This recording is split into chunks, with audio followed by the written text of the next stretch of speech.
We got Mike and Brett on the line talking LSU football. Of course, the big championship game, Tigers and Tigers.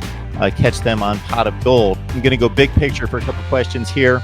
Ed Orgeron, at what point did you guys know, okay, this is the guy? Because when he got hired, obviously, I thought he did a nice job at USC and was not given a chance to finish that out. He had a 6-2 run, and if you really looked at opponents and situation, he did a really good job.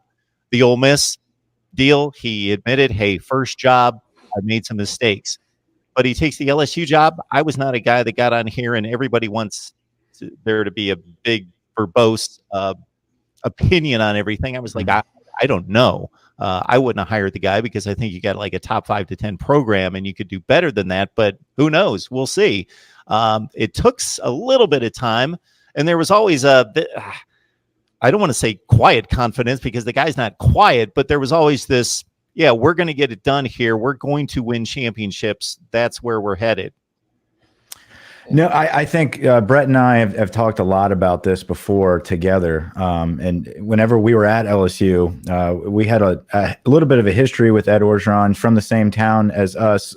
While he was coaching with the Saints, he was living in Mandeville, where we're from. There was a lot of talk about Ed whenever he was with the Saints. He goes to Tennessee, goes to USC, kind of followed his career. And we've always talked about, man, if this guy was at LSU, can you imagine the type of recruiting that we would get? Can you imagine if he was a successful head coach and just that momentum that he brings to programs? If it actually caught fire, if it actually got rolling at a place like LSU, it'd be unstoppable. I think with Ed Orgeron, his uniqueness would only work at a handful of places. And I think LSU was one of those places that it definitely could have worked at. I think it could have worked at USC. I really do. USC, I think Miami at a certain point could have worked with that momentum there, and LSU. And especially LSU because this is his state. He knows the ground so well, the recruiting area. He's networked with the coaches. But his vision and his passion for the program to not put himself before the program is what has made him so successful. He's okay with going out and finding the best coordinators possible and letting them run the show. You look at what Sean Payton said the other day about Joe Brady. The last thing he told Joe Brady before he left the Saints to go to LSU was, you're making a mistake. Ed Orgeron saw something that Sean Payton didn't on a kid in his own staff. He has a vision. He has a plan. Now he's not stepping on his own feet.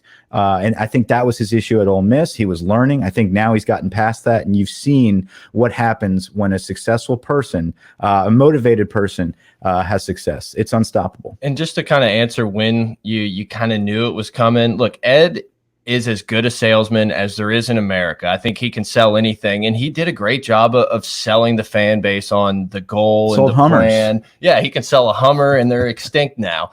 But I don't even know that I was really positive. You know, we liked Burrow finishing the year last year. You're still sitting there like, we have to do something to beat Bama. And what did he do? He goes out and hires Joe Brady. So I could say, you know, when this year started, you see the offense, you saw that it was like a we're not backing down type of thing. We're going to be aggressive at all times. It was like, oh, like this is happening. Yeah. And you said, you know, it kind of takes a little while. It took a little while. I mean, we're still pretty early into the Ed Orgeron tenure. I think it took Dabo 9 years to get to where he wanted to be. I know it's different. The programs were in different spots, but he's doing it really fast. And I always told Mike, I said, the worst case scenario, Ed gets a ton of great talent. He's not a good coach, and he has left a full closet for the next guy to come in. And instead, I mean, Ed's going to be at LSU for the foreseeable future. I think we're as hot of a brand as there is in college football right now, and the recruits are seeing it. We're going into California and taking number one players out of modern day back-to-back years if this 2021 kid sticks. We're going to Atlanta, and we're going to Georgia and taking top players from there. Yeah. It's just been incredible, but it's also been exactly what Ed told us he was going to do. You brought up brand. So I think that there's 5 or 10 elite programs in America, maybe something like that, depending on your criteria. But there are probably 25 or 30 programs that have some kind of brand out there. You know, Wisconsin doesn't offend anyone, but they've got a brand, and it seems like everybody kind of admires it. Then you've got the brands that people I would say, like, I don't know LSU in regards to, I know what they stand for, but in terms of the neutral fan either rooting for or against LSU, I don't have a real good feel for that. I know that people hate Alabama. I know that people hate Notre Dame. I know that people hate Ohio State. I think people are probably starting to get sick of Clemson.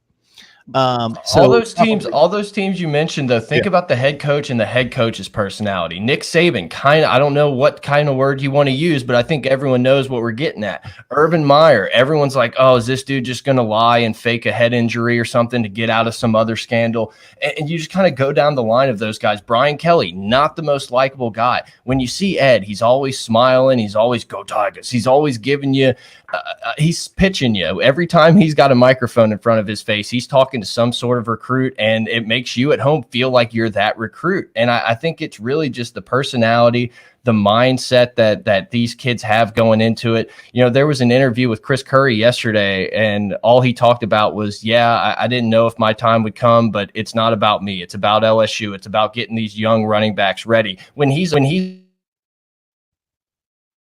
job of changing the culture inside that building, in the coaching staff, and everyone's buying in. And it just seems like it's the fun school to root for right now. Would you rather root for Ed or Nick Saban? Yeah, Tell me. Exactly. Well, the similarities between him and Dabo Swinney are very, they're very much alike. Okay. So the way Dabo Swinney built Clemson's program based on that family environment, a lot of people call him kind of corny, right? So kind of a rah-rah guy, a motivator. Bring your own guts. Right. A big recruiter. But somebody from the outside looking in did it the right way. And I think a lot of people respect Clemson for that matter.